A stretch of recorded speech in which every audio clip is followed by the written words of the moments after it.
Selamat pagi teman-teman. Kembali bersama Ariel Kurnaidi. Kita akan merenungkan firman Tuhan dari buku Renungan Pagi, Anak dan Pelajar. Yesus sahabat terbaik dan setia. Yang disusun oleh Pastor Dr. Marolop Sagala. Mari kita awali dengan doa. Bapa di sorga, kami akan belajar firman-Mu. Tolong kami supaya firman-Mu menjadi pedoman dalam hidup kami hari ini. Dalam nama Tuhan Yesus kami berdoa. Amin. Hari ini, tanggal 9 Mei, judul renungan kita, Si buta Bartimeus datang kepada Yesus. Ayat hafalan, Markus pasal 10, ayat 50. Lalu ia menanggalkan jubahnya, ia segera berdiri dan pergi mendapatkan Yesus. Masih tentang kisah Bartimeus yang disembuhkan Yesus dari kebutaannya. Bartimeus memperoleh kesembuhan dari Yesus dengan menghadapi tantangan. Hal ini kita sebut tantangan iman. Iman Bartimeus disertai usaha yang besar. Tantangan iman yang dihadapi oleh Bartimeus datang dari orang-orang yang sedang mengikuti Yesus. Ketika Yesus masuk dan hendak keluar dari kota Yeriko, banyak orang mengikutinya.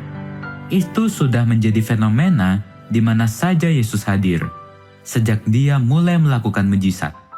Kemanapun Yesus pergi dan dimanapun dia berada, selain murid-muridnya yang 12 orang itu, selalu banyak orang datang melihat dan pergi mengikuti Yesus. Demikianlah ketika Bartimeus duduk di pinggir jalan di kota Yeriko dan mengemis. Kemudian dia mendengar orang banyak lewat. Lalu ia bertanya, "Apa itu?" Sebagaimana yang terdapat di dalam kitab Lukas pasal 18 ayat 35 dan ayat 36. Pertolongan pertama yang datang kepadanya adalah juga dari antara orang-orang yang mengikuti Yesus itu. Ada orang dari antara orang banyak itu menjawab pertanyaan Bartimeus. Kata orang kepadanya, "Orang Nazaret lewat." Sebagaimana yang terdapat di dalam kitab Lukas pasal 18 ayat 37. Ketika dia tahu bahwa itu Yesus, lalu ia berseru, "Yesus anak Daud, kasihanilah aku." Sebagaimana yang tertulis di dalam kitab Lukas pasal 18 ayat 38. Tantangan yang dihadapi Bartimeus adalah banyak orang menegurnya supaya ia diam. Sebagaimana yang terdapat di dalam kitab Markus pasal 10 ayat 48 bagian A. Orang yang menegur dan menghalangi Bartimeus supaya jangan memanggil Yesus adalah mereka yang berjalan di depan. Mereka yang berjalan bersama-sama dengan Yesus.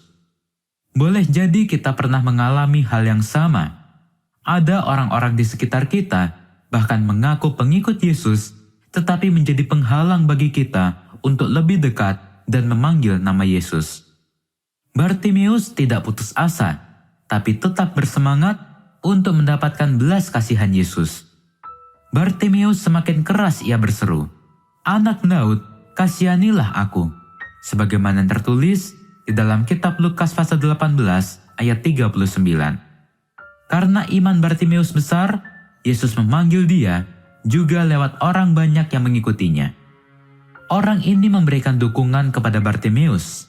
Mereka berkata, "Kuatkan hatimu, berdirilah, ia memanggil engkau." Sebagaimana yang tertulis di dalam kitab Markus pasal 10 ayat 49. Lalu ia menanggalkan jubahnya, ia segera berdiri dan pergi mendapatkan Yesus. Sebagaimana yang tertulis di dalam kitab Markus pasal 10 ayat 50.